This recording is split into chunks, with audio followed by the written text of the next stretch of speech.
अस्सलाम वालेकुम बच्चों। आज के इस लेक्चर में हम चैप्टर नंबर 3 के न्यूमेरिकल नंबर 5 इसको सॉल्व करेंगे। तो न्यूमेरिकल नंबर है 3.5। An astronaut weight 70 kilogram. एक एस्ट्रोनॉट है जिसका वज़न है 70 kilogram. He throws a wrench of mass 300 gram at a speed of 3.5 metre per second.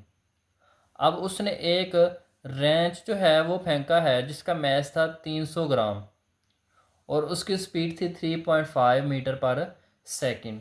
तो यहाँ पे बच्चों हमने डिटरमाइन मालूम करना है। तो इसका ए पार्ट है speed of astronaut as he requires away from the wrench. तो यहाँ पे हमने स्पीड ऑफ एस्ट्रोनॉट निकालनी है जिससे वो पीछे की तरफ मूव करता है। तो यहाँ पे हमारे पास m2 है मैस ऑफ एस्ट्रोनॉट और m1 है mass of wrench. v1 velocity है। अब यहाँ पे हमने v2 निकालना है बच्चों। v1 भी हमें गिवन है, m1 भी गिवन है और m2 भी गिवन है। अब m1 को बच्चों हमने ग्राम से किलोग्राम के अंदर कन्वर्ट करना था। तो ग्राम से जब हम किलोग्राम में कन्वर्ट करेंगे तो हम क्या करेंगे, 300 को 1000 से डिवाइड करेंगे। तो जब 1000 से डिवाइड करेंगे तो हमारे पास आ जाएगा 0.3 किलोग्राम। 0.3 किलोग्राम। तो यहाँ पे हमारे पास फार्मूला है v2 is equal to -m1 v1 divided by m2। अब हम इसके अंदर वैल्यूज़ पुट करेंगे। अब यहाँ पे m1 की वैल्यू बच्चों थी 0.3, v1 3.5 थी और m2 जो है वो 70 किलोग्राम था।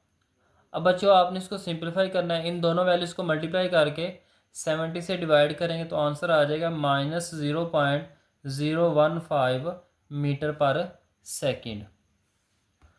अब यहाँ पे v2 जो है उसको हम साइंटिफिक नोटेशन में लिख लेंगे। पॉइंट को हमने यहाँ से 1 और 5 के दरमियान में लेके आना है। तो हमारे पास आ जाएगा 1.5 मल्टीप्लाई 10 की पावर -2।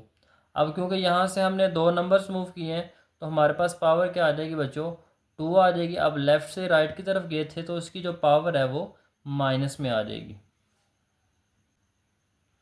अब इसका बी पार्ट है distance covered by the astronaut in 30 minutes. तो यहाँ पे हमने बच्चों बताना है कि एस्ट्रोनॉट ने 30 मिनट्स के अंदर कितना डिस्टेंस कवर किया है। तो टाइम यहाँ पे बच्चों दिया हुआ है 30 मिनट्स। अब मिनट्स को हमने सेकंड के अंदर कन्वर्ट करना है तो 30 मल्टीप्लाई बाय 60 लिख लेंगे क्योंकि एक मिनट के अंदर बच्चों 60 सेकंड्स होते हैं। अब दोनों को जब मल्टीप्लाई करेंगे तो आ जाएगा 1800 सेकंड्स। अब v की वैल्यू हमने बच्चों मालूम कर ली थी v2 की, तो वो हमारे पास आई थी 0.015 लिख सकते हैं या हम लिख सकते हैं 1.5 10 की पावर -2। अब फार्मूला हमारे पास है डिस्टेंस मालूम करने का बच्चों, s is equal to v multiply by t।